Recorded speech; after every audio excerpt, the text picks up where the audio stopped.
For 7 years, Valve hosted an annual filmmaking contest called the Saxy Awards. If you're wondering why I said that in the past tense, that's because Valve doesn't host these community contests anymore. 2018 was the last time we heard of them, and in typical Valve fashion, they stayed completely silent regarding the cancellation of the Saxies, leaving the TF2 community wondering, why? Was the reason too controversial for Valve to announce, like with the Invasion update, or was Valve just too lazy to say anything?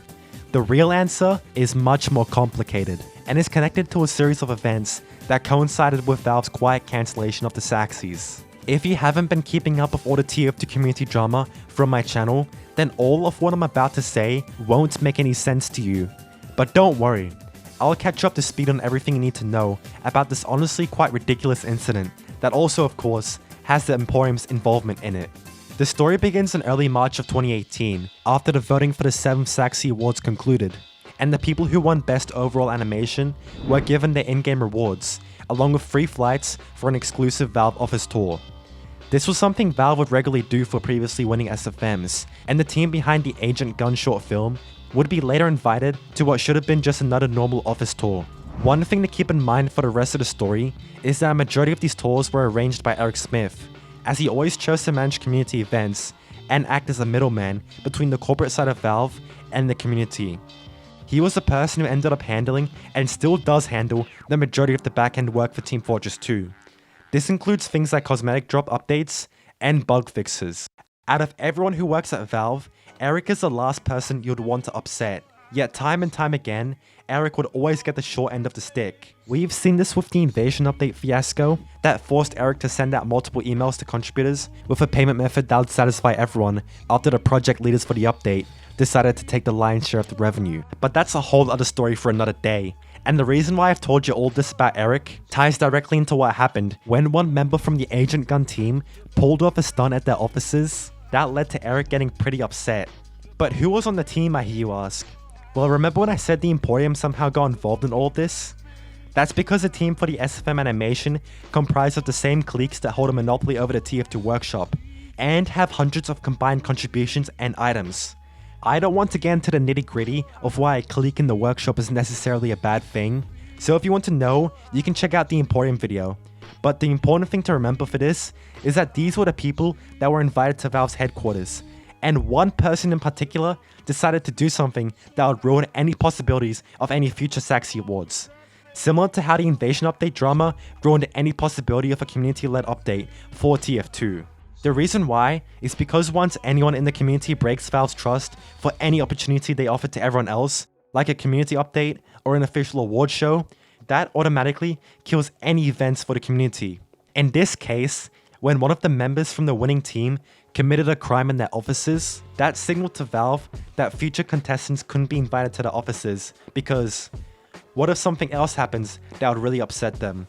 Who knows?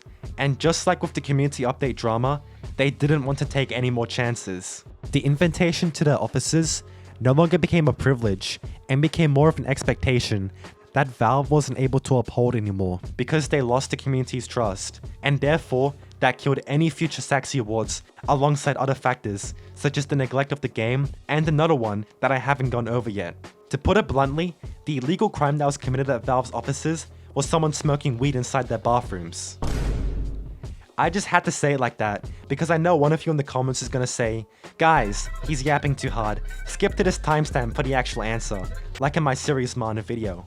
So now that we've got the summarized version of the answer out of the way, and the people who just wanted that have left, I'm now gonna explain everything and go more into detail for the people who have stayed and care to hear me out. I'll be going through as much information I have access to about the weed smoking incident, along with some bonus info and another potential factor for the Saxy's cancellation, involving another member of the Agent Gunn team. The incident I mentioned prior, where someone from the winning team went into the bathrooms to smoke weed and proceeded to mess around with a hand sanitizer dispenser for an hour during their trip, is most likely the main reason the Saxys were discontinued, as one of the team members broke Eric Smith's trust, making him incredibly ashamed of the winning team. And like how I mentioned before, Eric is the last person you'd want to upset at Valve, as he's one of the only truly passionate people left for the game. This brings me to the blacklist proposal created by one of the members from the Agent Gunn team, Fuzzy Mellow or Juniper. Now, what was this supposed community blacklist? It was basically a way for people in the Emporium to further monopolize what content would have been added into the game, by handing Valve a list of people they shouldn't do business with. What are the requirements for being put on this list? Anything ranging from legitimately scummy things to something petty, like being annoying or a douche. This whole blacklist suggestion to me just seems like another way the Emporium could have stomped out people who they didn't like, by effectively banning them from the workshop, and further obtaining more market share of TF2.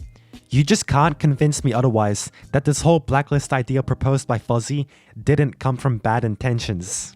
This is going to start to go more into the speculation territory, but I believe the blacklist idea and Valve generally losing interest in TF2 played into the silent death of the Saxies, but it was more so the unprofessionalism from an Agent Gun member doing drugs in Valve's bathrooms during an office tour, which was the straw that broke the camel's back. The Saxy Awards were bound to run into a major roadblock at some point, whether from bad actors trying to sabotage other people, or by causing problems for Valve.